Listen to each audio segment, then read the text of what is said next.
Let the water flow. I will speak to him directly. President John Dramani Mahama. Yellow blood do. Good afternoon and welcome to the Midday News. The news is live on Joy 99.7 FM, Hits 103.9 FM in Accra, Love 99.5 in Kumasi, and streaming worldwide at myjoyonline.com, X-Spaces, Facebook and YouTube. We're also live in all 16 regions of Ghana via affiliates, including Lolonyo 93.3, Hohoi, Bewa Radio 106.5 Yendi, Nkligi 103.7 Boli, ATL 100.5 Cape Coast, and Radio Free in Nandom. The Midday News is supported by Petrosol Platinum Energy, energizing dreams this afternoon. Fuel consumers warned to brace for a sharp increase in expand prices of petrol, diesel and other petroleum products in the next pricing window beginning next week as crude oil prices surge past the dreaded $100 a barrel mark. The next window will be very interesting. Look forward to that. Next window from 16th of March, Ghana will know what real marketing is. Last week we were buying fuel, AGO at SREF at 6.5. Today it's almost 8. Meanwhile, the IMF is warning countries to put their houses in order and strengthen their buffers against the impact of the Middle East war. The first one is energy prices. They have climbed up. The second one is confidence. It has been eroded. For the fiscal authorities in countries, I just want to repeat what we have been saying. Be very careful how you deploy your buffers. Also coming up this afternoon, Health Minister reveals Ghana recorded AIDS deaths from Mpox with over 1,000 cases since the fresh outbreak in May. As it says, Greater Accra and Western regions where hardest hit. Also coming up, heavy traffic build up around the Tetekwashi interchange as engineers begin work to expand it into a 10-lane interchange. It delays us because without traffic, I can use maybe 20 to 30 minutes to where I'm going. It's going to take us for the next 4 to 5 months. Well, we'll tell you how commuters are preparing for the works, which are expected to last up to 5 months in sports. The Ghana Football Association has been asked to clarify the overlapping role of Black Queens coach Kim Lassie-Okegwin with the Black Stars with the AFCON starting just 6 days after the Men's World Cup. And later we'll take you to the market where traders admit to using various hazardous chemicals on food items to keep them looking fresh, prolong their shelf life and make them more appealing to buyers.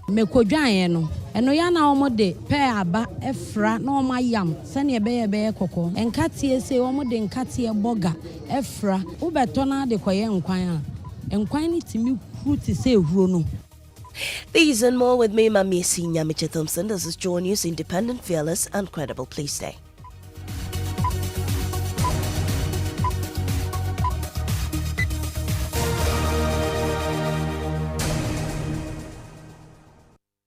Let's get into the details now. The global market is on edge as oil prices surge past $100 a barrel for the first time since 2022, amidst escalating tensions in the Middle East now entering its 10th day.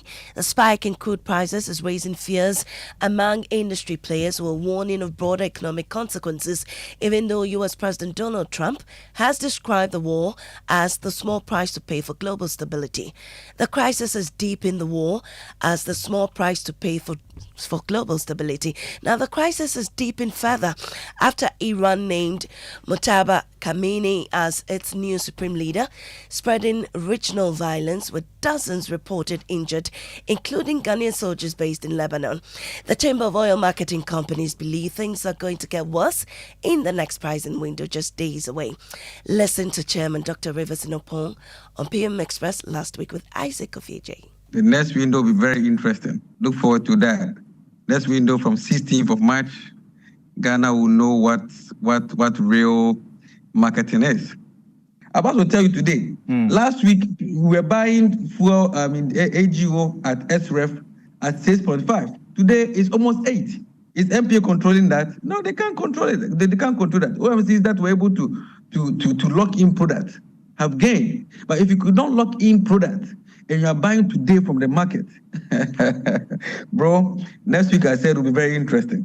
Now, MPA and COMAC is not forcing OMCs not to discount. Let's also debunk that. all right, we are not saying that nobody cannot discount. You can discount, but then the discount flow through all your networks. That's impossible anyway. You agree with me that that's impossible, right? Why is it not possible? It is possible. Now, Dr. Rivers, I mean, you know the cost involved in discounting. If you are discounting across, let's say, an OMC that has over 200 stations across the length and breadth of the country, and you want this to be uniform, simply that comes with heavy cost, especially for an OMC that is still charging, say, the floor price. See, my brother, some OMCs are already discounting and across the entire network.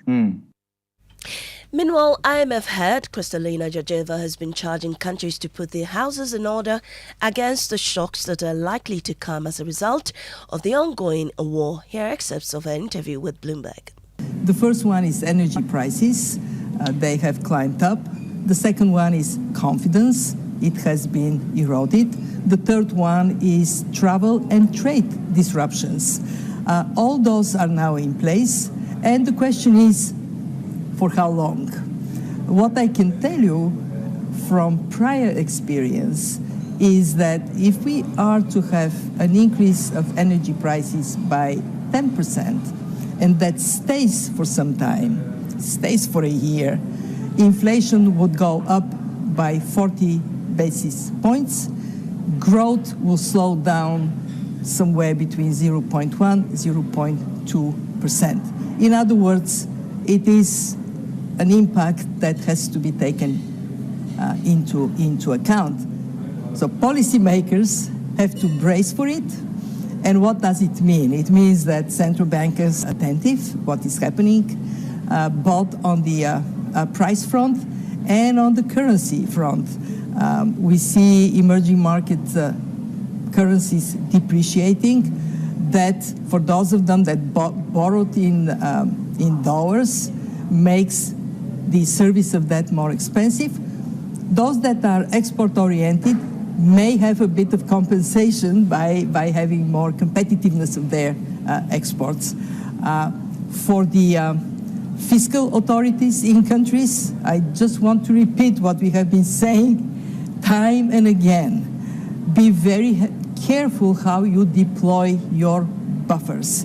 And when you deplete it in bad times, please, in good times, rebuild them. Well, our research team has been digging up some statistics on what is likely to happen on the world market. Head of research desk here, Isaac Kofieje, joins me in the studio. So, Isaac, talk to us about crude price trends since the war began. Well, so Maame, it's just about 1 week since the war began, and I can say that per our checks, prices have gone up by more than 30% since the war began last week, and that $100 per barrel that we dreaded reaching there, we reached that. And last week when we spoke to Comac and they were making that projection for, the next window, prices were around $80 per barrel. Now it's around $100 per barrel. So the big question is, we are all looking forward to what will really happen at the pumps when the next window begins on 16th. Well, so are all factors signaling a big price hike at the pumps next week? So two big factors that we always consider, that is the global crude price, which is currently above $100 per barrel for the first time since 2022, Maame, since 2022. And the second factor has to do with the exchange rate situation. Thankfully, the cedi is doing so well, starting the day strong around 10 cedis, 77 against the dollar, which is currently, giving us some level of cushion. But one factor which is so big in terms of the equation and calculation has to do with the global crude price, which has moved from the $60 we used to know to now over $100 per barrel. Thank you very much, Isaac Kofieje. Well, still on the war, the Ghana Armed Forces has strongly condemned the recent attack on Ghanaian peacekeepers in southern Lebanon, describing the incident as unfortunate. At the launch of the 2026 Strategic Leadership Course at the National College of Defense Studies, Commandant Major General Frederick Denchi Intri said efforts are being intensified to strengthen the military's capacity to respond to emerging security threats. That as peacekeepers who are non-combatants, any of the parties will fire at them. But as usual, the professional Ghana forces that we are, I'm sure they anticipated things like that would happen. So they had put in protocols to ensure that casualty rates would be reduced. And thankfully, we didn't have any serious casualty. Going forward, I think it is a wake-up call for all of us to understand that going out there, you are likely to meet such threats, and therefore our training will take it into consideration, and then our troops will be psyched properly to prepare themselves for that. Leadership is very important. You don't have to think that you have to be named as a leader before you exercise it. So anytime you have the opportunity, just try to emerge as a leader. And when you attend courses like we are running, you see that it will come naturally. You need to train yourself to be a leader. Colonel retired Festus Aboagye has also described the incident as a war crime. He spoke on The Probe Sunday night. Now, here is what I want to then clarify that. This idea that it might have been a collateral, it might have been unintended, does not come into the debate of international humanitarian law. In fact, since 1994, the UN General Assembly passed a resolution criminalizing all attacks on UN peacekeepers and their transportation and their facilities and so on. In 2005, I cannot quote the additional resolution or protocol. Right. It is now a war crime for any party in conflict, whether in conflict or out of conflict, to attack UN positions. So what we are referring to here is a war crime. But then we need to also accept that, and I think Ghanaians must not think that Israel or Hezbollah targeted them. Because UN was deployed or is deployed in the conflict area, it is not a very easy argument to say that the Gambad position was targeted. Meanwhile, the Deputy Minister of Defense, Ernest Brujajemfi, says the attack hasn't demoralized soldiers. Well, it's not even just the government of Ghana. United Nations is also concerned because this mission is on its mandate. And so there have been some review of operational and command structure. I may not want to go into details about it, but United Nations has also reviewed how command take place and the levels at which each of these command may be operationalized. So all of these have taken place to ensure that troops are safe. And as I already intimated, they have been staying in the bunkers which provide some level of safety for them in the last few days. To Parliament now, where Health Minister Kwabena Minta-Kando has told Parliament that 8 people have died from the monkeypox disease, with the Greater Accra and Western regions hardest hit. According to the minister, Ghana has recorded over 1,000 cases of mpox disease since the fresh outbreak in May 2025. He made the revelation in response to questions filed in the name of the minority leader Alexander Fanyumakin on concerns over the rising cases of the disease across over 120 districts across the country.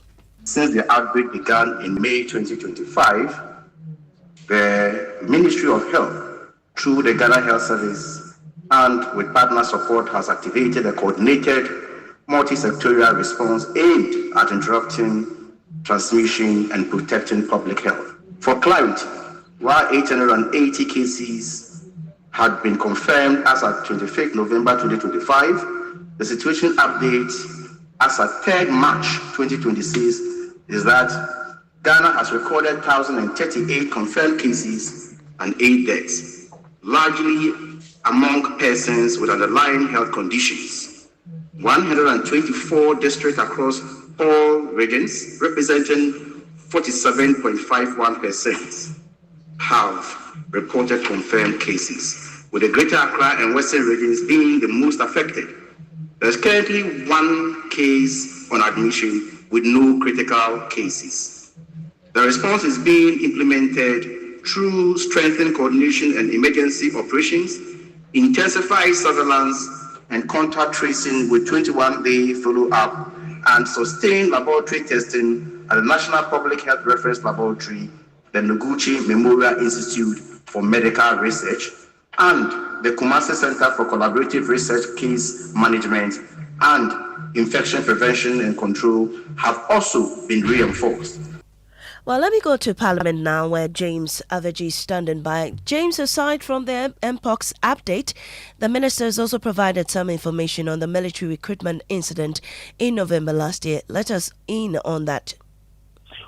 He said the young lady who fell at the Babayara Sports Stadium during this recruitment process after receiving some level of treatment at the Konfanoche Teaching Hospital has been transferred to the 37 Military Hospital for some monitoring, and also updating that government will not rule out seeking international medical help for her should the need be. All right, James, so what else is happening on the floor today? Well, the minister is still on the floor answering questions, especially with regards to the payment of national health insurance claim. He said so far 2.6 billion Ghana cedis of claims that have no issues have been paid so far, seeking to suggest that some claims that have had some issues they are trying to sort out. And so that's what he's been answering to. We also expect the Legal Education Reform Bill to also go through the third reading and consideration later in the day on the floor of Parliament. All right, James, thank you very much. James is a man in Parliament today. Now we stay on health. Some traders at the Dome market here in Accra are urging their colleagues to desist from diluting food items for sale, warning that the practice undermines consumer trust and could affect patronage. This follows viral videos circulating on social media showing traders allegedly adding unhealthy preservatives to food items such as palm oil and roasted plantain. And my colleague Hannah Adami visited the market to speak with traders about the trend. So Hannah, did they confirm whether this practice is indeed taking place? Well, Mommy, those that I spoke to at the market said they do not do that, but then they accused other traders of doing so. Let's listen to them.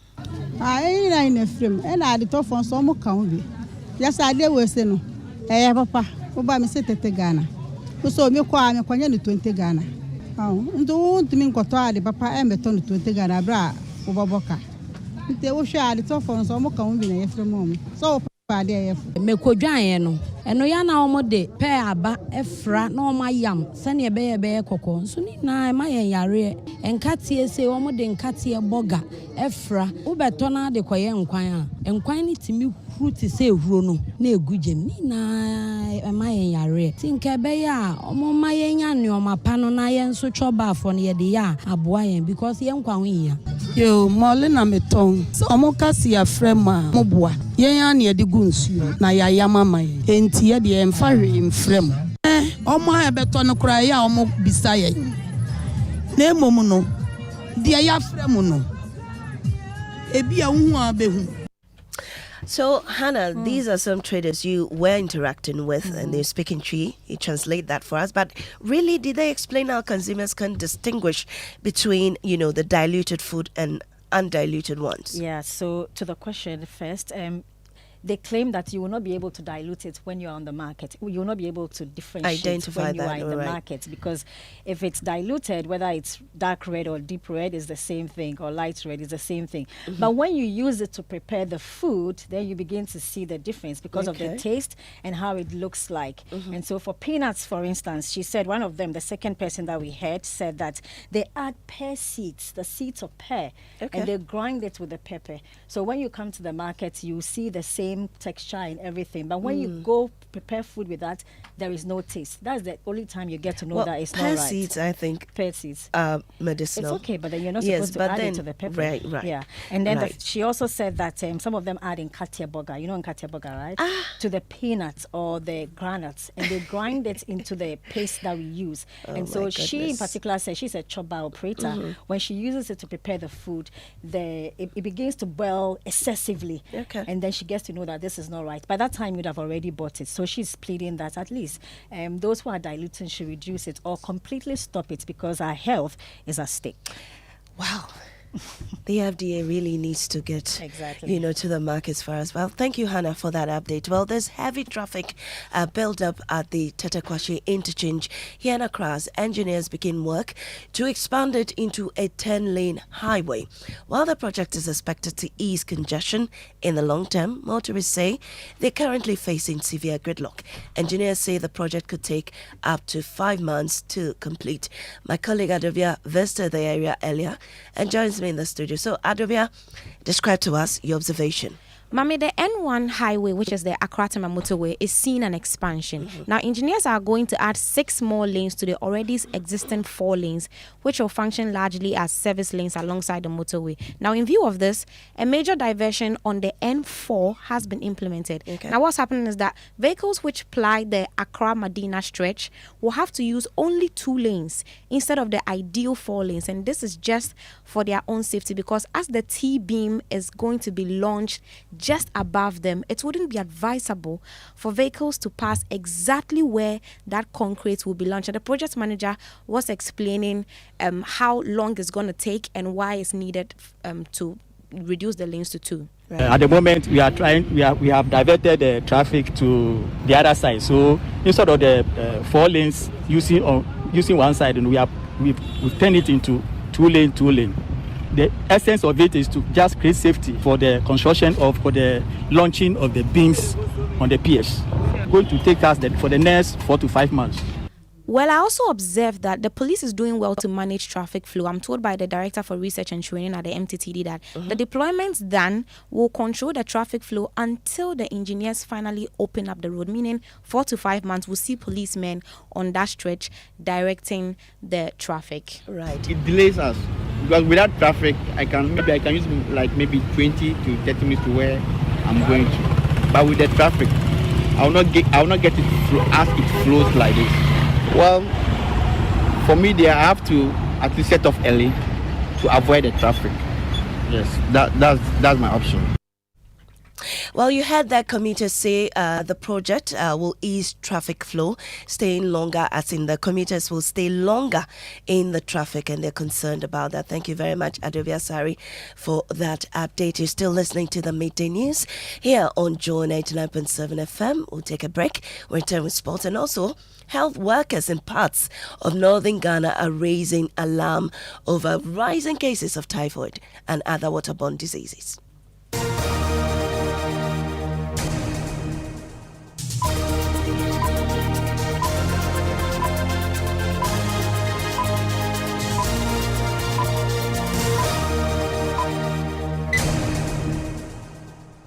Welcome back to the Midday News via Sports. Hi, Maame Esi, and welcome to you. Assistant coach of the Sudanese national team, Ignatius Osefosu, has called on the Ghana Football Association to reconsider its appointment of Kim Las-Yokegwin as an assistant to the Black Stars technical team for the World Cup in June. Osefosu believes the move could disrupt the preparation of Ghana's women's national team ahead of the rescheduled 2026 Women's Africa Cup of Nations, which will now be played in July. No, they have to change, because during the World Cup, the Black Queens must be doing preparation. So you are calling for a change? That's a solid point. I'm not calling for a change. They have to, unless they are throwing one of the tournaments under the bus. It's fundamental. Women's World Cup. Yes, I'm telling them it is more important to me. Anybody who has followed me knows that I'm the number 1 supporter of the Black Queens. Yes. Anybody who follows me knows that I'm the number 1 supporter of the Black Queens, and they cannot. The people who are managing the Black Queens cannot play with that tournament, trust me. That was Ignatius Osefosu. These days, he is the assistant coach of the Sudanese national team. The Women's Africa Cup of Nations begins 6 days after the Men's World Cup. Thank you very much. Now, in many communities across northern Ghana, potable water is a luxury. One of such is Midday, where residents struggle for muddy, milky water from dams they share with cattle. Health workers report rising cases of severe typhoid and other waterborne diseases, some ending in death. Here are excerpts of Joy News' latest hotline documentary, Thirst in the North, produced by Nana Bwachi Yado. In Bupe, the search for water is a daily gamble. Mary Jagba, a mother of 2, walks several kilometers towards the white water. She carries the weight of this yellow basin along with a deep sense of frustration. This is where she fetches water, milky, unsafe and full of risk.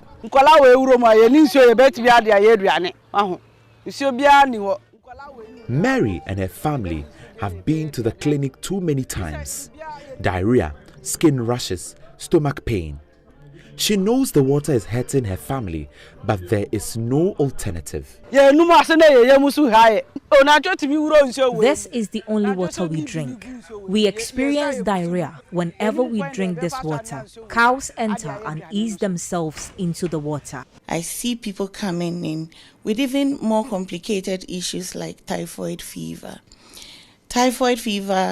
And because we don't have good enough our immune systems for a lot of people living in these communities, it's pretty low because they are not getting the first diet as has been advised. So because of that, they come and we find people dying from something that could be preventable. Now we are hospital. We are diagnosed with typhoid whenever we go to the hospital, but we don't have any other options, so we continue to use it. The doctors always tell us that the water is contaminated. Cows and sheep drink from it.